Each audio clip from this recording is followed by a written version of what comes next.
Bonjour, chers frères et sœurs. J'espère qu'on m'entend bien. En ce matin, je viens donner un message de la part du Saint-Esprit, de la part de Dieu. Et je voudrais venir un peu en arrière pour qu'on puisse comprendre là où le Seigneur veut nous envoyer. Bien-aimés de Dieu, je m'adresse au monde et à la nation ivoirienne. En particulier, notre président. Moi, je ne fais pas de politique. Je ne comprends même pas français. Je ne sais pas parler. Mais le Seigneur me demande de parler. Alors, je voudrais venir un peu en arrière. J'ai déjà fait une première vidéo. C'était avant que la maladie n'arrive. Et j'ai eu dans la nuit du lundi au mardi gras. Au mardi gras. Lune du lundi au mardi gras. Et en cette période-là, j'avais décidé de sevrer mon bébé. Et vers 3 heures du matin, du lundi au mardi gras, j'ai pris l'enfant parce qu'il s'est levé, il réclamait le sein. Et comme j'avais décidé de le sevrer, alors j'ai refusé de lui donner le sein et je l'ai mis à l'épaule. Commençais à le calmer pour qu'il puisse dormir. J'étais arrêtée dans ma chambre, près de mon lit. Et il y a au moins du portail à ma chambre, il y avait au moins 3 entrées, 3 portes. Et Dieu va me montrer une vision. Et la vision, avant la vision, j'avais fait au moins 2 songes où Dieu me parlait, mais je n'entendais pas. Il parlait, je n'entendais pas. Et maintenant, il y a quelqu'un qui a pris un fer long comme ça, il l'a mis dans mon oreille, il a tiré. Et quand il a tiré, il y a un truc noir, beaucoup comme ça, qui sont sortis de mes oreilles. Et maintenant, quand il a montré la vision, j'entendais, je voyais. J'étais arrêtée dans ma chambre, mais c'était comme si je me tenais au portail, à la rentrée de la maison. Et je vais voir, comme si je suis arrêtée au portail, je vais voir dans le ciel un truc qui brille. Et ça ressemblait à les lumières qu'ils ont commencé à faire maintenant en plateau là. Et j'ai vu cela briller et je dis, mais qu'est-ce qui se passe au ciel? Qu'est-ce qui se passe au ciel?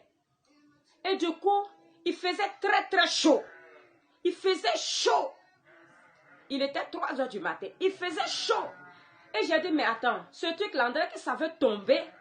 Attends que je quitte pour ne pas que ça me touche. Je cours, mais en réalité, je suis arrêtée à la même place. Je ne bouge pas. Et le truc est tombé. C'est que tout aussi, c'est tombé comme une porte, comme une fenêtre carrée. Et quand c'est tombé, il faisait terriblement chaud. Et j'ai vu des choses comme des glaçons, mais à la tête d'un ventilateur rond. Et qui est tombé sur toute la terre. Je pouvais rester devant ma porte pour voir la France, pour voir le Sénégal, pour voir le Gabon. Je voyais tout et tout était réuni en un. Et puis j'ai dit, mais ou bien c'est parce qu'il fait chaud que Dieu fait descendre les glaces pour atténuer la douleur de la chaleur. Et du coup, j'ai vu, au fur et à mesure que je m'approche pour regarder, j'ai vu que ça s'est transformé à des anges qui avaient rempli la terre. Ils avaient le genou comme ça, voilà, un par terre et puis un élevé et les mains étaient comme ça. Ils avaient envahi la terre. Et comme si la terre était réunie en un, et c'était rond, réunie en un. Et puis, du coup, la chaleur n'était plus, mais le monde s'est assombri. Quand les anges se sont retirés, Et c'était devenu des choses vides. Et le monde s'était ensombri. Les ténèbres envahissent le monde. Et quand les ténèbres envahissent le monde, et j'ai commencé à avoir peur, j'ai dit, mais attends. Ils ont dit que, ou bien c'est la fin du monde. Ils ont dit, quand la fin du monde va arriver, on va voir ces signes-là. Et le Saint-Esprit va me dire, ce n'est pas encore la fin du monde. J'ai dit, mais ce n'est pas encore la fin du monde, mais pourquoi cela se passe? Pourquoi? Et j'ai vu, du coup, le sol qui est en train de bouillir. Et puis j'ai dit, est-ce que c'est pas quelqu'un qui est mort qui en va faire sortir là? Que je ne veux pas voir ça. Donc je dis, bon, je me retire, je veux fuir. Je me vois fuir, mais en réalité, je suis arrêtée à la même place et je vois tout. Et maintenant, j'ai vu ce truc-là sortir. Et après, j'ai compris que c'était l'esprit de mort qui allait frapper. Et maintenant, j'ai dit, mais si lui là, il sort et qu'il commence à détruire, mais attends, c'est que c'est la fin du monde. Et la voix me dit encore, je ne t'ai pas dit que ce n'est pas la fin du monde. Ce que tu es là en train de voir, c'est Dieu qui est là en train de frapper. C'est Dieu qui est là en train de torturer. Voilà le mot. Merci Saint-Esprit. C'est Dieu lui-même. Il a dit, c'est Dieu lui-même qui est là en train de torturer. Parce que l'église du monde entier a péché. Et la troisième fois où il va me parler, il me dit, quand il m'a parlé pour la troisième fois, et il m'a dit pourquoi. Et moi, j'étais en train de lui dire, mais pourquoi Dieu torture? Et il va me dire, à cause des pauvres, qui sont en train de piller les pauvres. Et il a commencé à me citer des églises qui prennent son nom, des gens qui prennent son nom pour faire une couverture, alors qu'ils n'adorent pas le véritable Dieu. Il a dit, il va faire couler ces églises-là, une à une, s'il ne se convertit pas, s'il ne se repent pas. Et il a continué, j'ai dit, la voix, le Saint-Esprit m'a parlé 3 fois. Et à la fin, il me dit, souvenez-vous de Nive. Souvenez-vous de Ninive. Et au même moment, je voyais les gens couraient de gauche à droite. Et ils avaient dit que ils avaient donné des délais. Et que ces délais, s'ils arrivaient, alors ils allaient fermer les frontières. Ils allaient fermer partout. Et chacun cherchait de l'argent à pouvoir acheter de la nourriture pour mettre à la maison. Et chacun disait, appelait ceux qui gardaient leur argent, les banques. Voilà, et il les appelait pour dire à les banquiers, est-ce que je peux avoir 100 000 en liquidité? Est-ce que je peux avoir 200 000? Chacun est en train de chercher l'argent pour mettre ce soir, pour pouvoir se ravitailler. Et puis la vision s'est arrêtée. Et quand l'enfant a dormi, et ce jour-là même, je n'ai pas pu aller à l'église pour aller prendre les cendres là. Parce qu'après j'ai eu peur. Je suis allée me coucher et j'ai oublié. Comme si rien ne s'est passé. Et quand je me suis levée le matin, et le Saint-Esprit va me rappeler, il dit, mais je t'ai montré quelque chose, non? Commence à parler. En ce moment, la maladie n'était pas encore arrivée. Alors du coup, j'ai commencé à appeler des personnes. J'ai approché des pasteurs qui n'étaient pas loin de moi. J'ai approché des pasteurs, j'ai parlé de ça. Et ils ont dit que c'est qu'il y a quelque chose qui se prépare. Alors Dieu demande la repentance. S'il donne le test de Ninive, c'est qu'il demande la repentance. Alors il va sauver. Et j'ai appelé des bergers sur Abidjan. Et j'ai commencé à les expliquer. Et eux, ils m'ont dit, mais là, il faut que tu passes pour passer le message. J'ai dit, mais je n'ai jamais fait de direct, je fais comment? Et puis, je suis rentrée en contact avec un prêtre. Le prêtre, là, c'est quelqu'un qui est vraiment ouvert. C'est lui qui a célébré mon mariage à l'église. C'est quelqu'un qui écoute beaucoup. Alors, j'ai laissé un message sur WhatsApp pour lui. Et quand le lendemain, il s'est connecté, je lui ai demandé, il a dit qu'il n'a pas vu de message. J'ai dit, ah, Dieu m'a donné un message sur le monde entier. Je voudrais que tu m'écoutes d'abord pour qu'on puisse donner le message. Amen. Pour qu'on puisse donner le message. Et je voudrais que, après avoir m'écouté, chaque messe, je vais passer pour donner le message. Si tu ne peux pas expliquer, puisque c'est moi j'ai vu, je vais passer le message. Il a dit qu'il n'est plus à Boaké. Et que quand il va rentrer, il va m'appeler. Il dit non.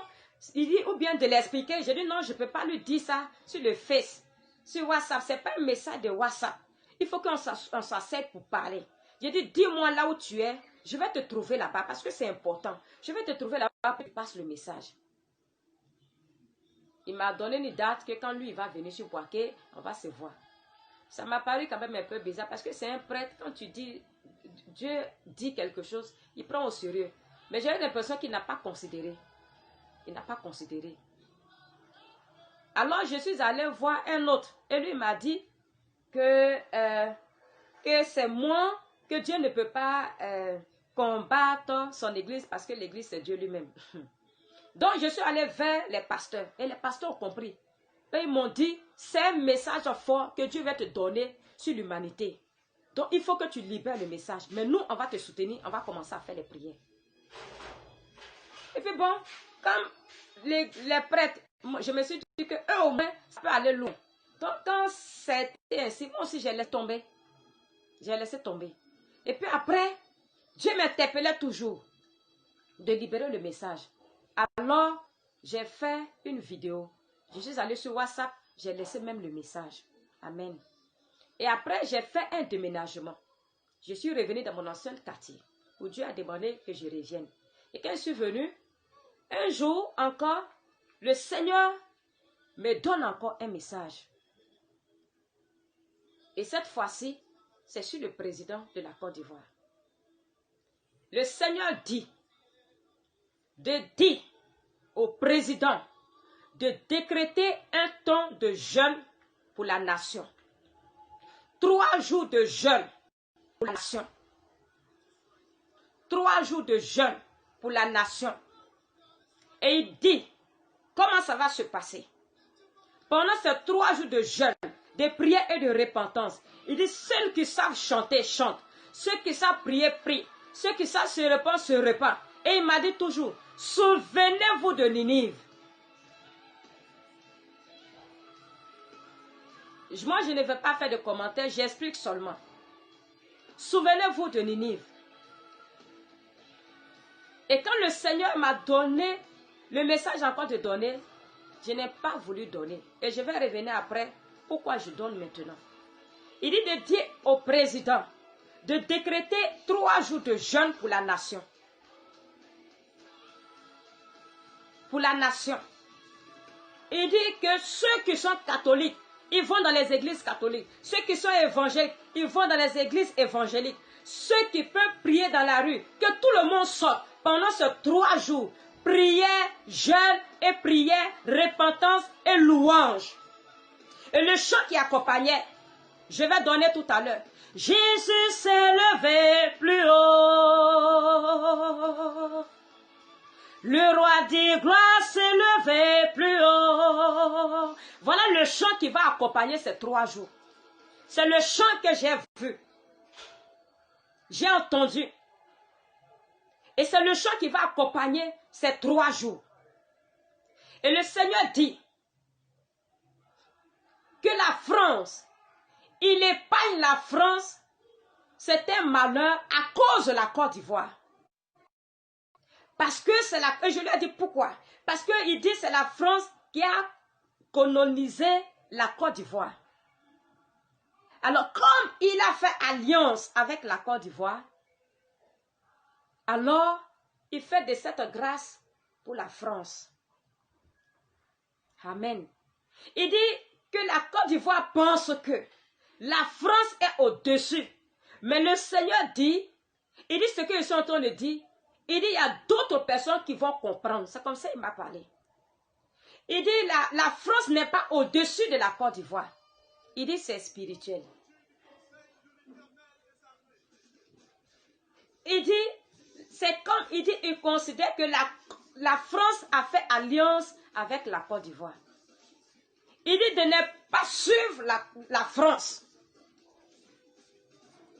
Il dit la Côte d'Ivoire fait ces choses en fonction de la France d'arrêter. Parce que la France n'est pas au-dessus de la Côte d'Ivoire spirituellement. Moi, je ne connais pas grand-chose.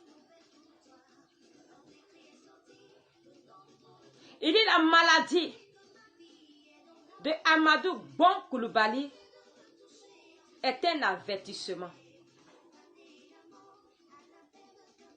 Le Seigneur dit, le président, tu sais pourquoi? Il dit, il veut te laisser encore 3e mandat. Il dit, tu vas faire 3e mandat. J'ai bien précisé, moi, je ne fais pas politique, je ne comprends pas français. Et vous-même, vous constatez dans mes dits. Le Seigneur dit, tu sais où tu es parti, tu as fait alliance avec lui. Il dit, après les 3 jours de jeûne et de prière, tu seras écouté. Et ce que tu vas dire sera apprécié. Parce que lui te fait cette grâce. Il dit, mais si tu refuses, lui-même va choisir quelqu'un d'autre. Et tu vas récolter ce que tu as semé.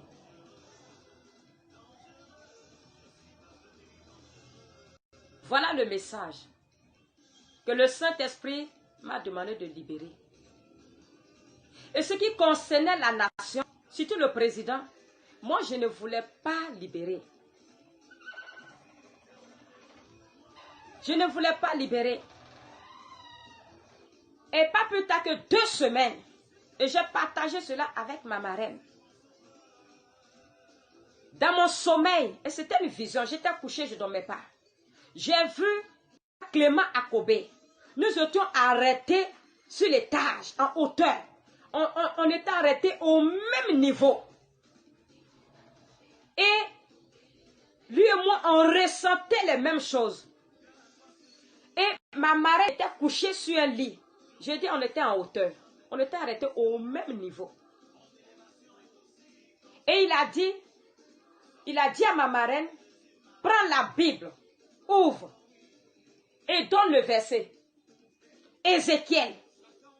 Elle ouvre et dans sa main tout était sombre. Elle ne voyait pas dans la Bible. Et il a commencé à sourire. Et lui et moi, on s'est retiré un peu pour rentrer vers ma marraine. Il a pris une grosse Bible, il l'a mis dans mes mains. Et il a dit, tiens la vie d'Ézéchiel. Commence le chapitre 1er. Et je me suis levée. Je suis allée automatiquement dans la chambre de mes enfants. Et j'ai dit, prenez Ézéchiel. N'oubliez pas, je dois prier. Et j'ai commencé à prier. Quand j'ai fini, je suis venue vers ma fille. Et j'ai demandé que j'ai dit quel nom. Ils ont dit Ézéchiel. Et j'ai pris Ézéchiel. Il m'a dit toute la vie d'Ézéchiel est ma vie.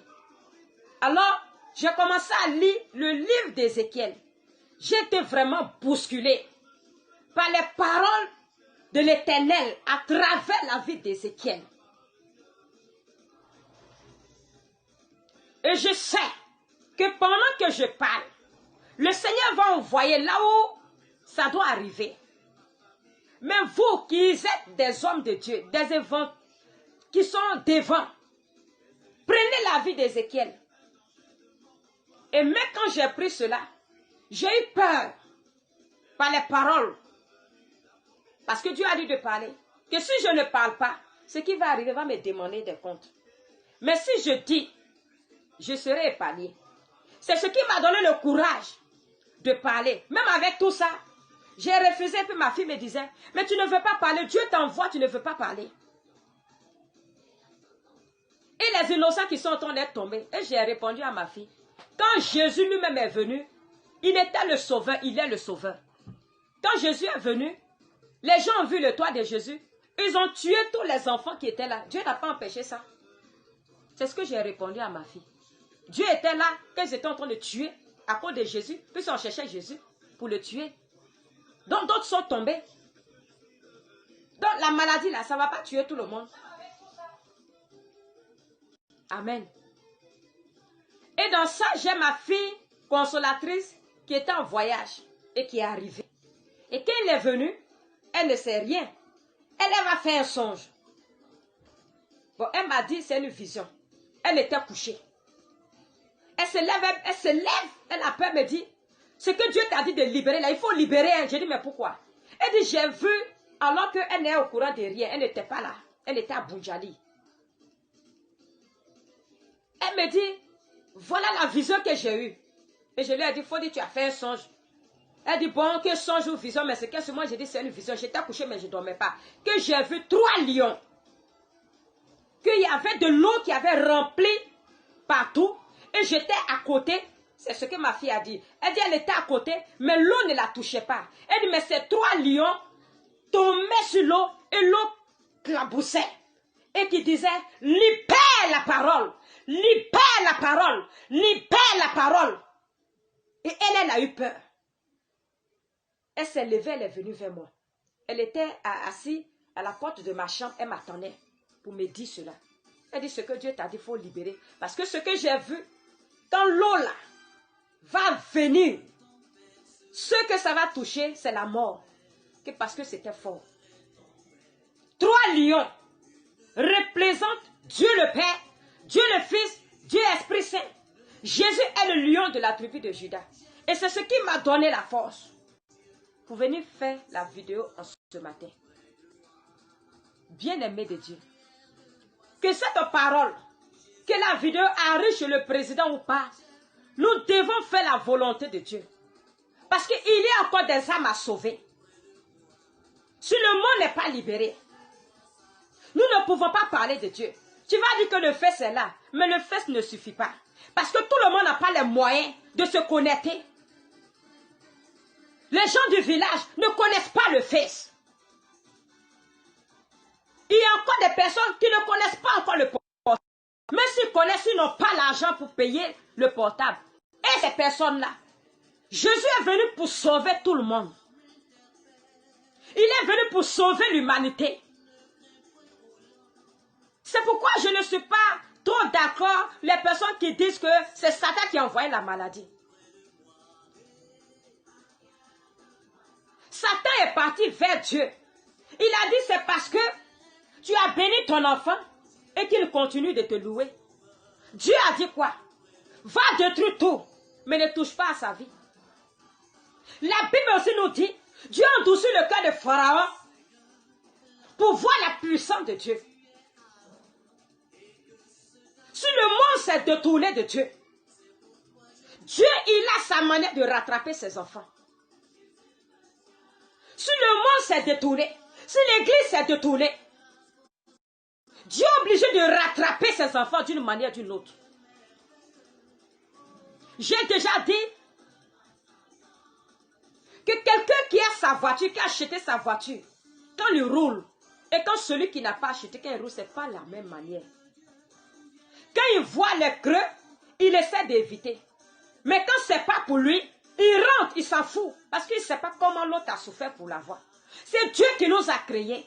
C'est lui qui sait comment il a eu soif de créer l'homme.